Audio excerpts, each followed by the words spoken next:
I 34M paid off the remaining $42,000 on our mortgage 3 weeks ago. Got a massive promotion at work. Senior operations manager came with a bonus that covered most of it. And I drained part of our joint savings to cover the rest. I did it as a surprise for my wife Maisie. 32F, we'd been married 7 years. I thought we were solid. I thought I was doing the best thing I'd ever done for us. If you're still reading, buckle up. Because what happened next has completely destroyed the version of my life I thought I was living. So, a little background. Maisie and I got together when I was 26 and she was 24. We met through her brother Bradley, 36M, who I'd been close with since college. Bradley and I were tight. Gym together 3 times a week.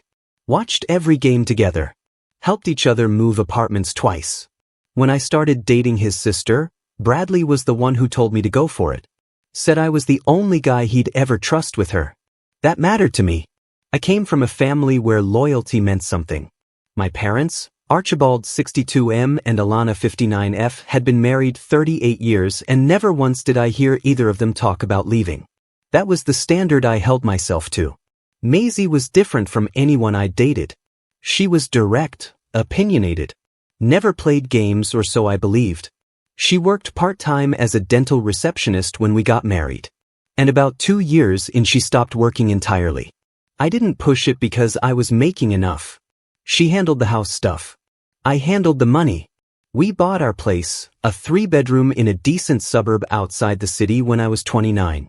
The mortgage was $238,000. For 5 years every single payment came from my income. Every single one. Here's where Maisie's attitude started shifting. And I need you to understand this didn't happen overnight. Around year 4 of our marriage, she started making comments. Little things at first. She'd tell her friend Tessa, 33F, on the phone that she wished I made more. Or that she was embarrassed we didn't have a nicer car. I overheard that one in the kitchen while she was on the back porch.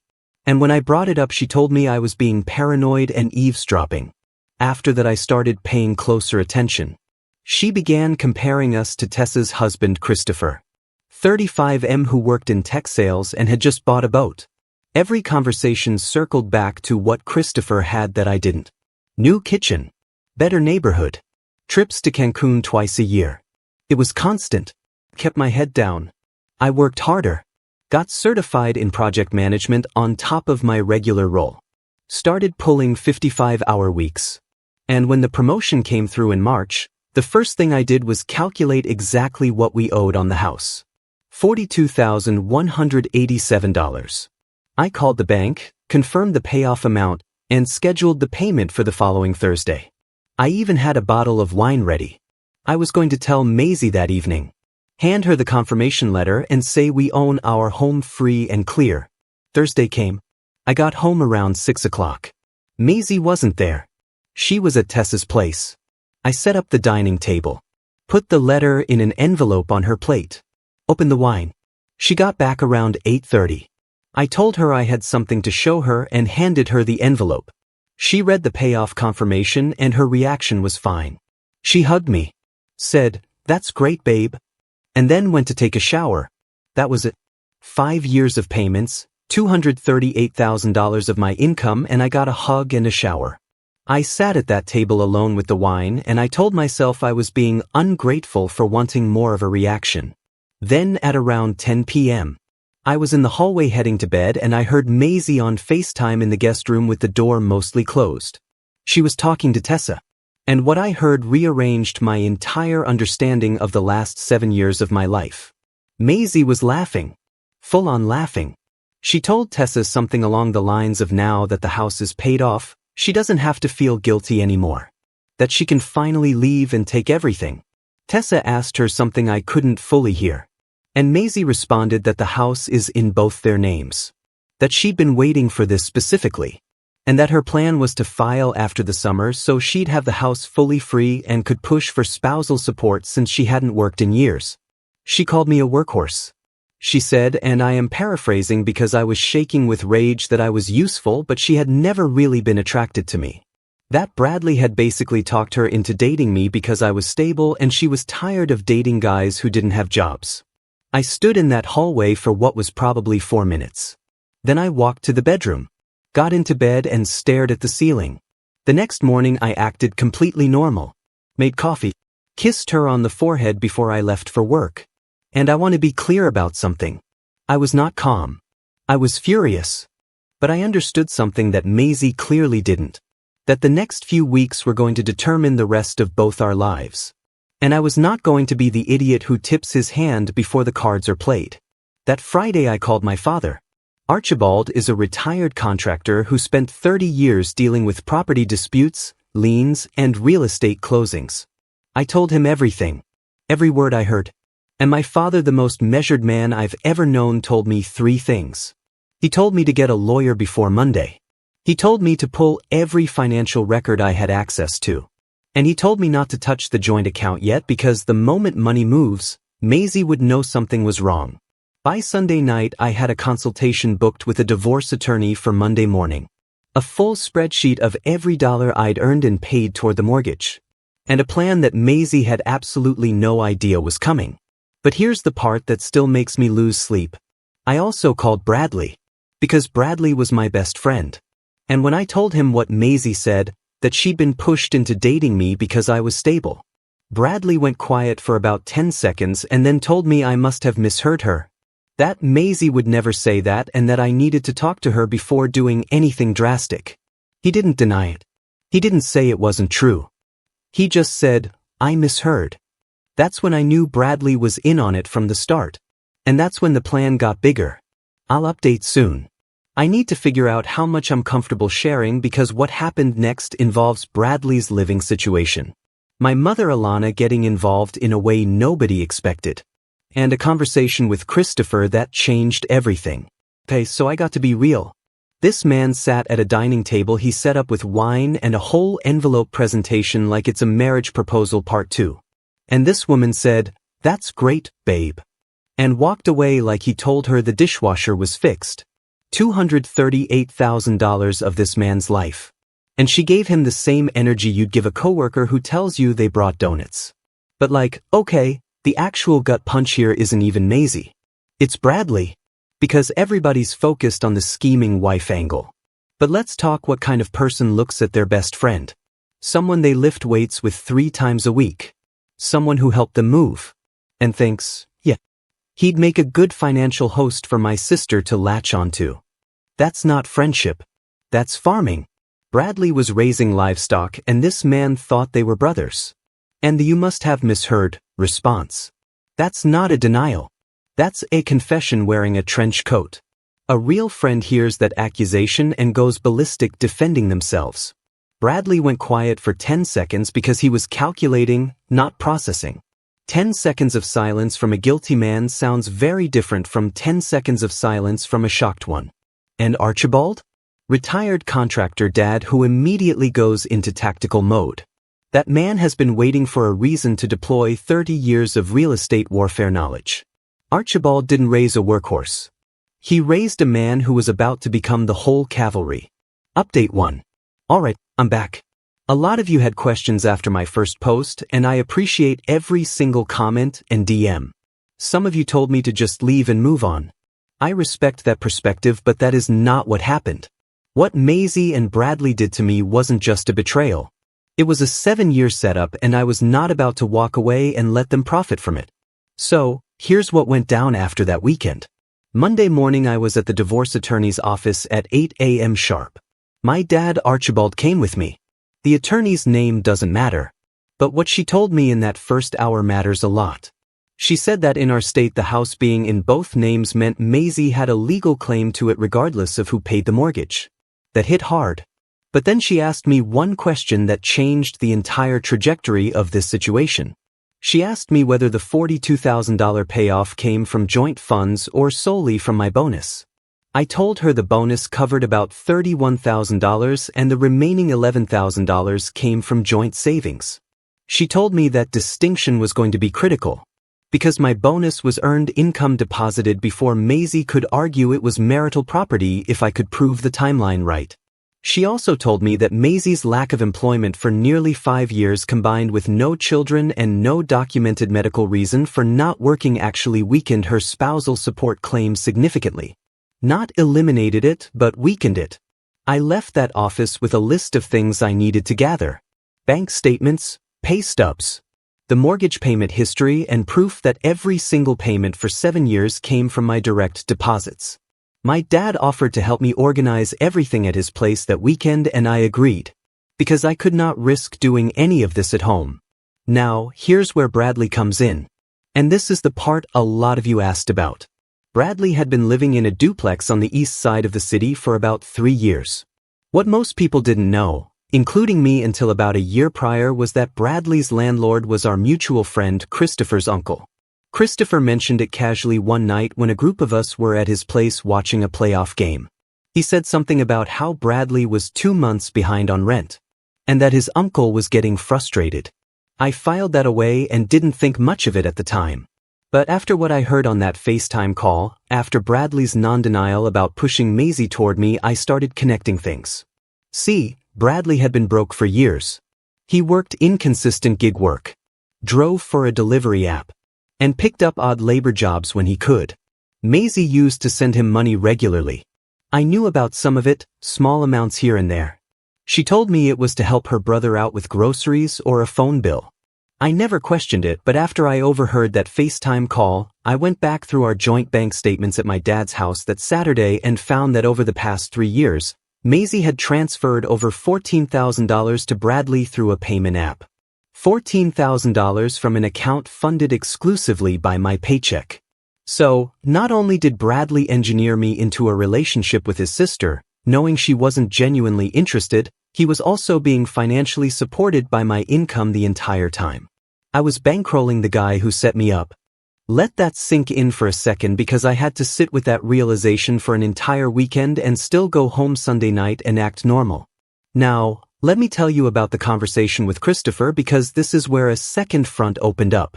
I texted Christopher that following Wednesday and asked if he wanted to grab lunch.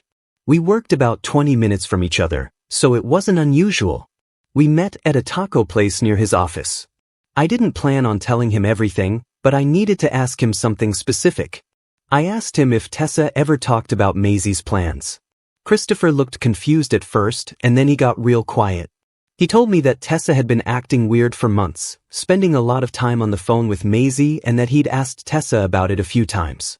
Tessa always told him it was just girl talk, but Christopher said something that I hadn't expected. He told me that about 6 weeks ago Tessa had asked him a very specific question about how divorce settlements work when one spouse pays the entire mortgage. He thought she was asking because of a show she was watching. She was not asking about a show. So now, I had confirmation that this wasn't some impulsive comment Maisie made to Tessa on FaceTime. Tessa was actively helping Maisie research how to take the house from me. This was coordinated. This was planned. And Tessa had been using Christopher's knowledge. He had a business degree and dealt with contracts at work to gather information without him even realizing he was contributing to it. Christopher was angry. Not at me, at Tessa. He told me he was going to confront her that night. I told him to hold off, because if Tessa found out that I knew, she'd immediately warn Maisie and my entire legal strategy would collapse before I could execute it. Christopher agreed to wait, but I could tell he was barely holding it together. He kept saying he couldn't believe Tessa would involve him like that without telling him what it was actually for. So, by the end of that week, I had 3 separate problems running at the same time. My wife was actively planning to divorce me and take a house I paid for entirely. My best friend had manipulated me into the marriage in the first place and had been draining my bank account through my wife for years.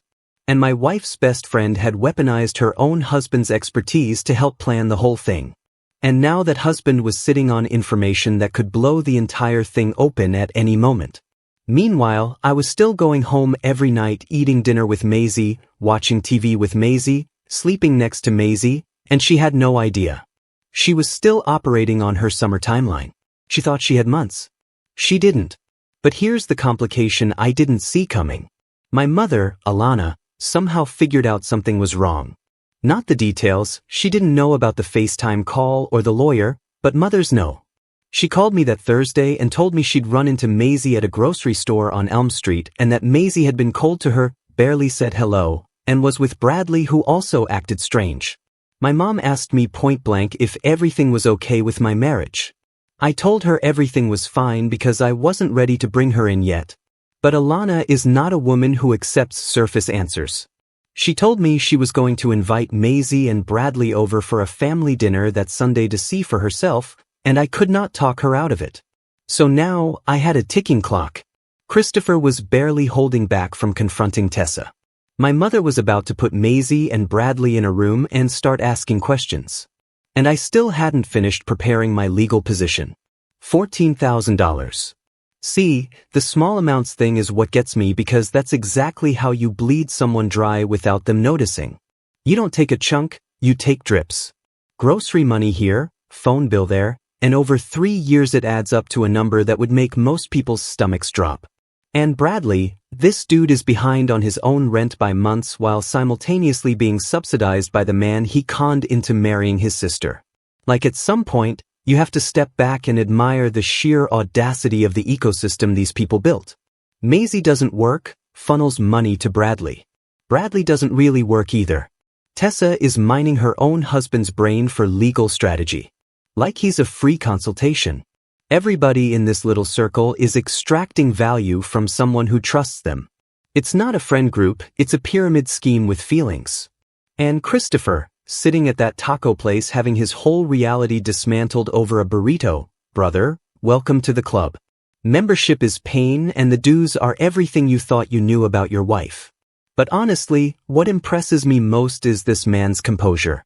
Going home every night and eating dinner across from someone who is actively plotting to rob you, sleeping next to them, kissing them on the forehead in the morning. That takes a level of discipline that most people simply do not have. Most guys hear that FaceTime call and they're flipping tables within the hour. This man went full chess grandmaster. He's thinking 6 moves ahead while everyone else is still setting up the board. Update 2. I know a lot of you have been waiting for this one. Shout out to the commenter who told me to make sure Christopher didn't go rogue before I was ready. You were absolutely right to worry about that. So, my mother, Alana, had decided she was hosting a Sunday dinner and invited Maisie and Bradley.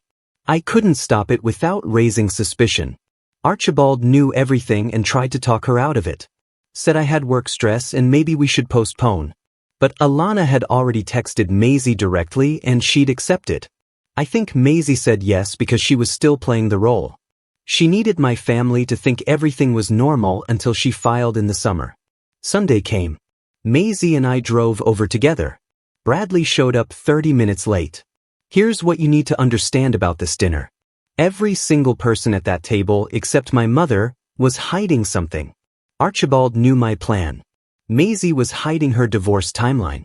Bradley was hiding that he'd steered his sister toward me like I was a retirement fund. And I was hiding that I knew all of it. Dinner went fine for about 20 minutes. Then, Alana started asking Maisie about work, whether she'd thought about going back to the dental office or trying something new. Maisie gave a vague answer about maybe something part-time. Then Alana turned to Bradley and asked about his delivery app work. He mumbled about having prospects. And then Alana said something that shifted everything. She said her and Archibald had been discussing retirement planning and they'd been considering putting their house, fully paid off, worth around $380,000, into a family trust with me as the primary beneficiary. I didn't know she was going to say that. My dad's face told me he didn't either. But Alana had clearly been thinking about it and decided this was the time. Bradley sat up straighter. He started asking questions about what a family trust meant, who would be included, whether it covered just the property or other assets. Bradley was suddenly very interested in my parents' financial future. Maisie watched him with this look of alertness, like 2 people doing the same math and arriving at the same number. Bradley wasn't asking out of family love, he was scoping the terrain. If Maisie divorced me and got a favorable settlement, anything financially tied to me could potentially be in play. After dinner, Bradley caught me in the hallway and told me we should talk about what I'd overheard on that FaceTime call. He said Maisie had been going through a hard time emotionally, she didn't mean it, and I should focus on working things out. He said marriage is about forgiveness. This guy who pushed his sister to date me because I was stable, who'd been collecting $14,000 of my money through her for 3 years, looked me in the eye and told me marriage is about forgiveness. I told him I appreciated his perspective because here's what Bradley didn't know. The next morning, my attorney filed a motion to reclassify the mortgage payoff. That $31,000 from my bonus was being documented as a separate asset contribution, not a marital gift. My lawyer said it wouldn't guarantee anything alone, but combined with 7 years of mortgage payments showing zero contribution from Maisie, it built a strong case that the payoff was made under false pretenses while she was actively planning to take the house. But that wasn't my only move. That same week, I called Christopher's uncle, Bradley's landlord. I introduced myself and asked if Bradley still owed back rent. The uncle said Bradley was 4 months behind, nearly $5,200, and he'd been considering starting eviction proceedings, but Bradley kept promising the money was coming. I thanked him and that was it. I didn't ask him to evict Bradley. I just confirmed the information and made sure the uncle understood that Bradley's promises about money coming soon were exactly that, promises. Within 4 days, Bradley got a formal notice to pay the full balance or vacate within 30 days. He called Maisie panicking and she tried to transfer him $1,500 from our joint account. But I'd already put a dual authorization requirement on any transfer over $500 from the joint account. Completely legal as a joint holder. The transfer got flagged and held. Maisie called me at work furious saying the bank was having some kind of glitch. I told her I was in meetings and would look at it tomorrow. She had no idea I was the reason. And Bradley had no idea the landlord's sudden urgency wasn't a coincidence. That night, Christopher texted me. Tessa had asked him another question about property law, whether a spouse can claim a house if they contributed to upkeep, but not mortgage payments. Christopher answered her, then asked point blank why she kept asking about divorce scenarios. Tessa got defensive and said she was helping a coworker going through a rough patch. Christopher didn't believe her. He texted me, "I don't know how much longer I can do this, man." That made 2 of us, but I was almost ready. My attorney was preparing the full filing. My father had helped me organize every receipt, every bank transfer, every pay stub. And I had one more thing to do before I pulled the trigger. A conversation with Maisie directly, face to face. Next update is the last one, and yeah, it's the one where she showed up screaming in a bathrobe. Bradley telling this man marriage is about forgiveness while standing in his parents' hallway might be the most insane thing I've ever heard in one of these stories. Like the nerve required to dispense marriage advice to the person you financially exploited for 7 years. That's not audacity. That's performance art. Bradley should be doing TED Talks on confidence because the man has nothing. No stable income, for months behind on rent, couch surfing trajectory, and he's still standing there coaching other people on how to handle relationships. And the way he perked up when Alana mentioned the family trust, you could practically hear the calculator app opening in his brain. $380,000 property goes into a trust with OP as beneficiary, and suddenly Bradley, the philosopher who barely works, wants to know the fine print of estate planning. Come on. And then the dual authorization move on the joint account, that's surgical. Maisie tries to send Bradley a lifeline and the money just doesn't go. She calls it a bank glitch, a glitch. Meanwhile, her husband is sitting in his office knowing exactly why that transfer is sitting in limbo, and he tells her he'll look at it tomorrow. Tomorrow. This man is operating with the patience of someone who knows the ending of the movie while everyone else is still in Act 2. But I also got to say, Alana dropping that family trust bomb at dinner without telling anyone, including Archibald, is absolutely elite mom behavior. She didn't know the details yet, but her instincts were screaming, and she basically threw a financial grenade on the table just to watch who flinched. And guess who flinched? The 2 people who had been treating her son like an ATM with a heartbeat. Final update. This is the last one. I've read every comment, every DM, and I want to say thank you to this community because some of you gave me advice I actually used. You know who you are. So, here's what happened. The Wednesday after that Sunday dinner, I came home from work early. Around 3 p.m. Maisie was in the living room on the couch scrolling her phone. I sat down across from her and told her we needed to talk. She immediately asked what was wrong, and I could see her starting to calculate like she was scanning for what I might know. I told her I was going to ask her one question, and I needed the truth. I asked her if she had ever, at any point during our marriage, planned to leave me once the house was paid off. She did not hesitate. She told me no, that was ridiculous, that she loved me, and where would I even get an idea like that? She said I'd been acting weird for weeks, and maybe I needed to talk to someone. Classic deflection. Not once did she ask why I was asking that specific question. A person with nothing to hide would have asked why. She went straight to denial and then tried to flip it onto me.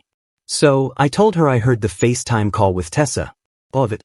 The laughing, the plan to file after summer, the house, the spousal support strategy, and the part where she said Bradley talked her into dating me because I was stable. I laid it all out, calm, factual, no yelling. Maisie's strategy shifted instantly. She went from denial to damage control in about 5 seconds.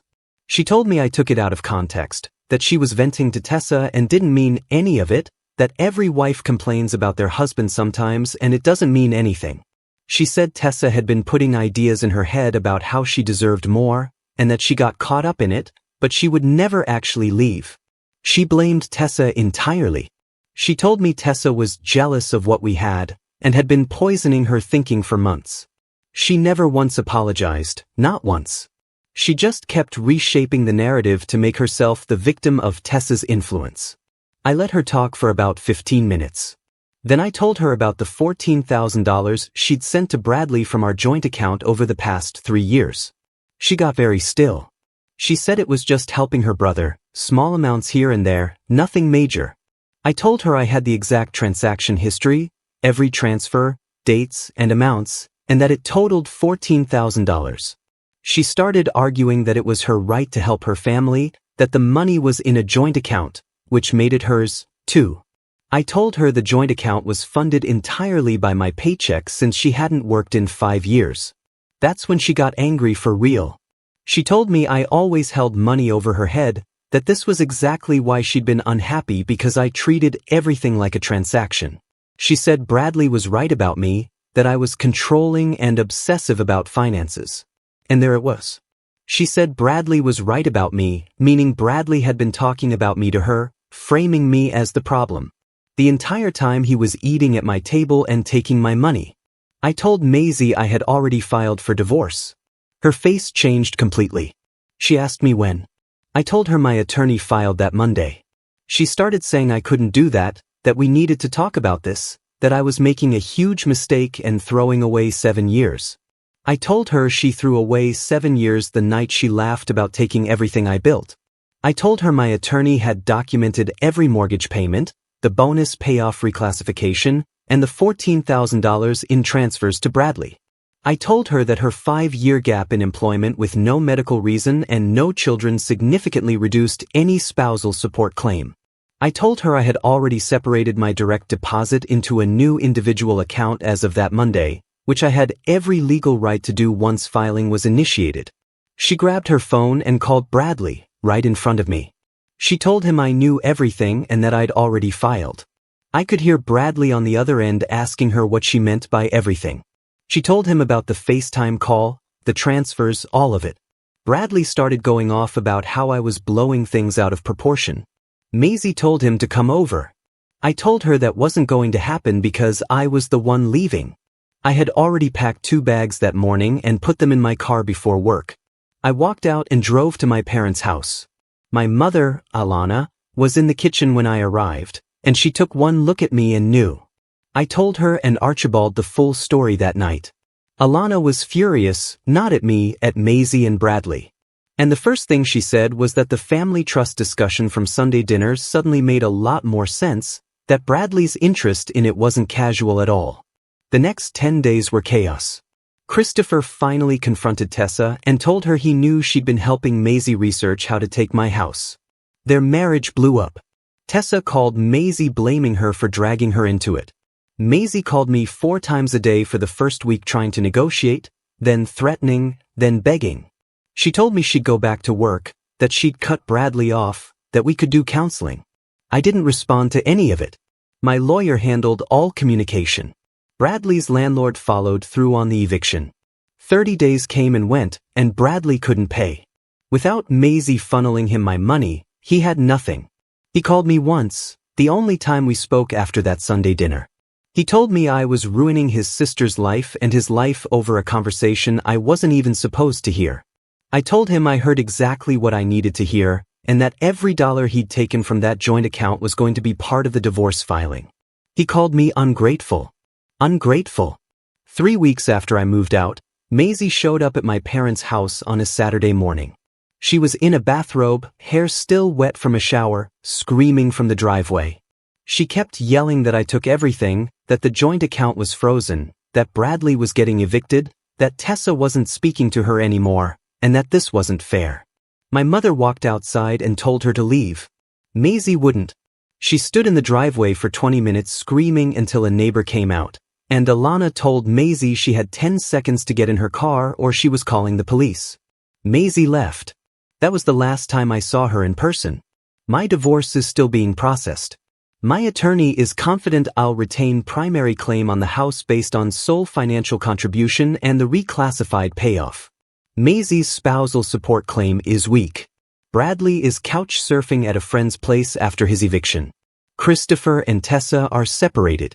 7 years ago, I paid for a ring, a wedding, a house, and a life with a woman who saw me as a workhorse. I paid off the mortgage as a gift, and she laughed about taking it all. She's not laughing now. That's it. That's the whole story. Thanks for reading. So, the first thing she does when the walls close in is call Bradley. Not a lawyer, not her mom, not anyone with actual authority or solutions. She calls the guy who's couch surfing and 4 months behind on rent.